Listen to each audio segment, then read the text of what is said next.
నమస్తే అన్న. ఎక్కడి నుంచి వచ్చారన్న? అన్న మేము జోగులమ్మ గద్వాల జిల్లా, మాది పాలమూరు జిల్లా, మహబూబ్ నగర్ డిస్టిక్. కానీ కానీ మా పాలమూరు జిల్లా మహబూబ్ నగర్ రేవంత్ రెడ్డి గారు సీఎం అయిందని సిగ్గుపడుతున్నాం. ఇంత నీతి రాజకీయం, ఇంత గబ్బు సీఎం దొరకడం మాకు దురదృష్టం. చాలా వేస్ట్ సీఎం మాకు. కానీ పనుల్లో చెప్పినా కానీ పనులలో లేదు, చేతలు లేదు, అన్ని మాటల్లో ఉంది. ఇవేవో డైలాగులు కొడుతున్నాడు. కేసీఆర్ని గద్దె చూస్తా, లాగులో తొండలు ఏడుస్తా, పేగులు మెడకేసుకుంటా, పని చేయమంటే ఏమేమో హామీలు ఇచ్చి ఏమేమో మా కేసీఆర్ గవర్నమెంట్ మీద, బీఆర్ఎస్ గవర్నమెంట్ మీద ప్రశ్నలు వేస్తున్నాడు. కానీ చేతనైతే లేదు చేయడానికి. ఎందుకని మా కేసీఆర్ అభివృద్ధి కాదు కదా 2 నెలల నుంచి ఏది అయ్యలేదు ఇంతవరకు.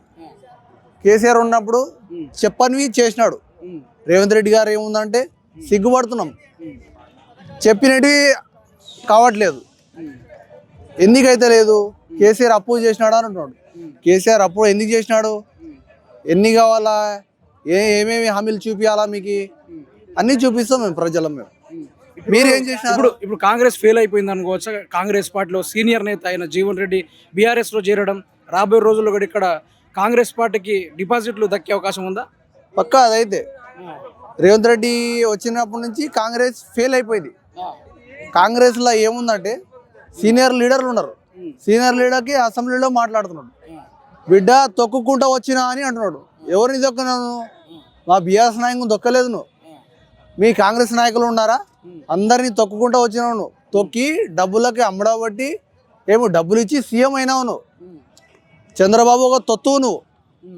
అట్లా మా కేసీఆర్ గారు ఏముందంటే అన్ని హామీలు చేసినారు, నీ చేతనైతే లేదు. కేసీఆర్ గారికి విమర్శలు ఈడ్చొద్దు.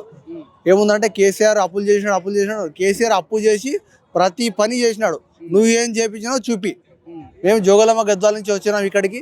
జీవన్ రెడ్డి గారిని సభ చూడడానికి వచ్చినాము, కేసీఆర్ని చూడడానికి వచ్చినాము.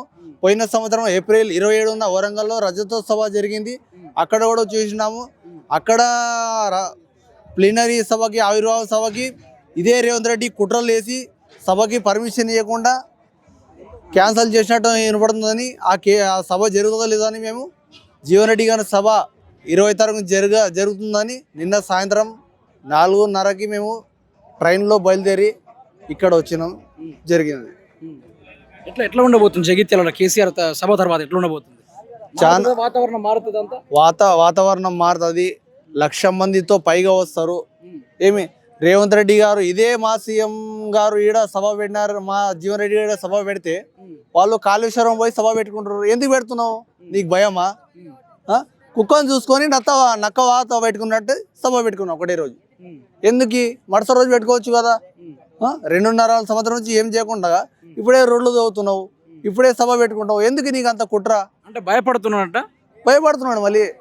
ఇప్పుడు ఎలక్షన్ పెట్టండి, ఒక 6 నెలల తర్వాత ఎలక్షన్ పెట్టండి. మా కేసీఆర్ గారు 80 సీట్లు పైన గెలుస్తాడు. ఈ పార్టీ మారిన ఎమ్మెల్యేలు ఉన్నారు కదా, వాళ్ళకు కూడా ఎలక్షన్ పెట్టండి. ఇప్పుడు వాళ్ళకు కూడా కోర్టులో విచారణ జరుగుతుంది. వాళ్ళ మీద కూడా ఎలక్షన్ పెట్టాలా. ఖచ్చితంగా వాళ్ళని ఓడగొట్టే బాధ్యత కేసీఆర్ గారిది, ప్రజల బాధ్యత.